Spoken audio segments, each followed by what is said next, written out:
So here we have the Samsung Tab A6 in 2020. This device came out back in 2016, and we're going to see how it holds up in 2020.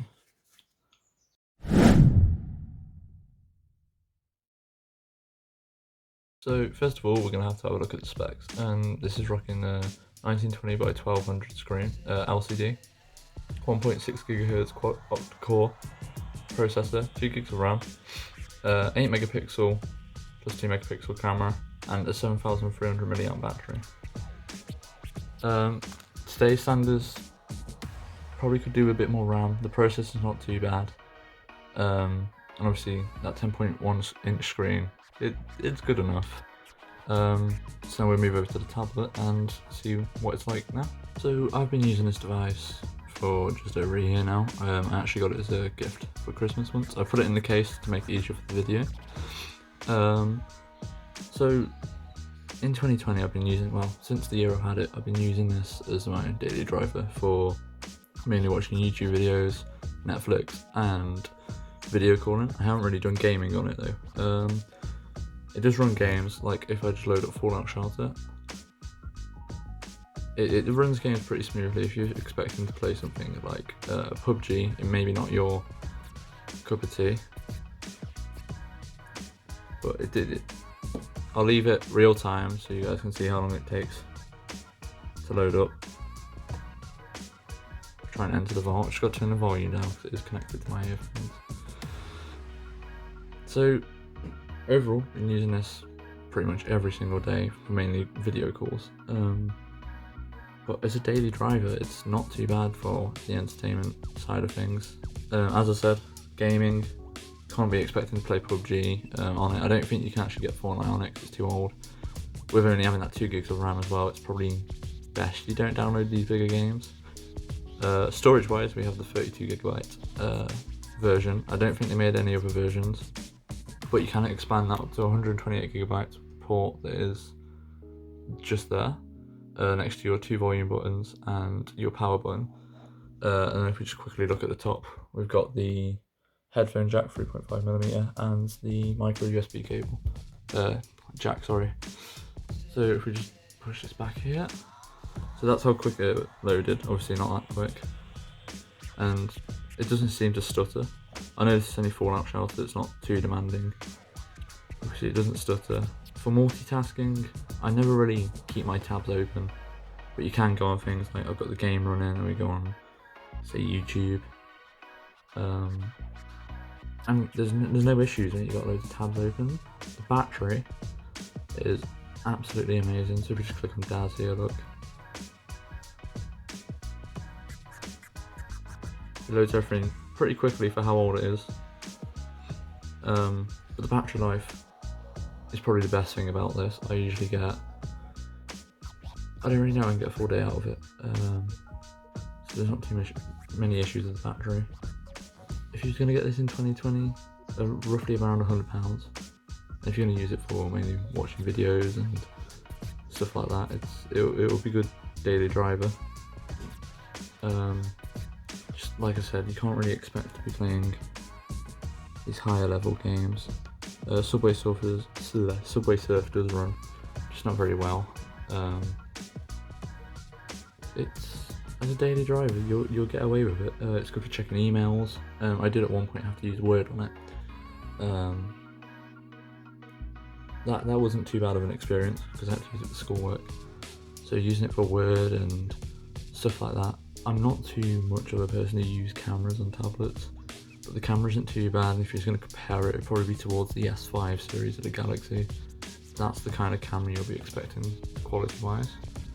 Let's just zoom in a bit there. There we go. See the screen a bit better now. It's overall not the worst tablet you can get for the price. Everything's smooth, you don't get lags in the menus. Bear in mind I've only got 2 apps open here, but you can still do the dual screen, which on most Samsungs, look, and then you can get like an app list. It's good for multitasking. I used to have Word open there, have my Google open there, or my homework pages and stuff like that. For reading books as well, you get away with doing anything like that.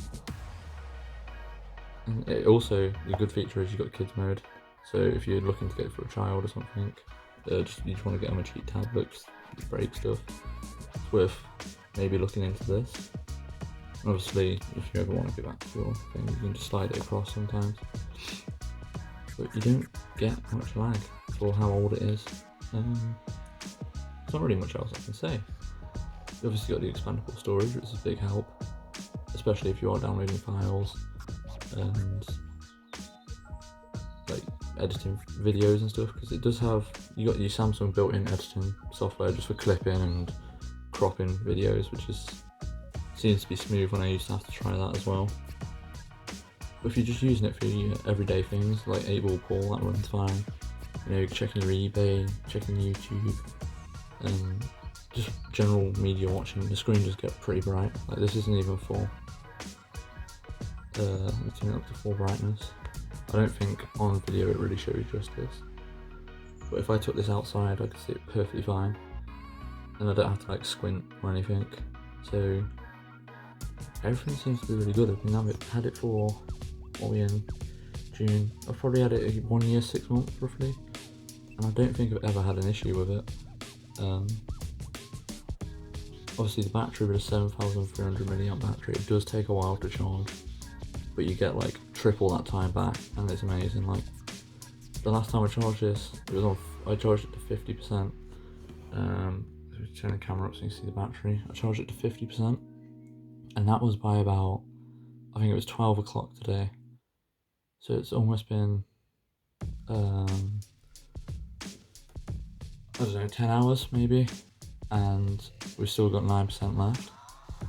So the battery is just, you can get away with it. You could take it out for the day and not have to worry about charging it. So you've got all these bonuses. So like, if all the games you see on here all run fine, because obviously I wouldn't keep them if they lagged. So we got your Hill Climb Racing, Truck Simulator. All these like lower end games work. I tried Asphalt 9 as well, that runs fine. The only thing is, if you're watching media and you want something that's high quality, don't go for this in 2020. But if you're looking for something just general watching, it still supports all your apps, like Netflix and all that. It's overall really good. I can try and list some of the geek benchmarks and stuff in the description or comments if you guys really want to see that. There's not really much else I can say about this tablet. If you're just looking for something cheap, it's probably the best option for you.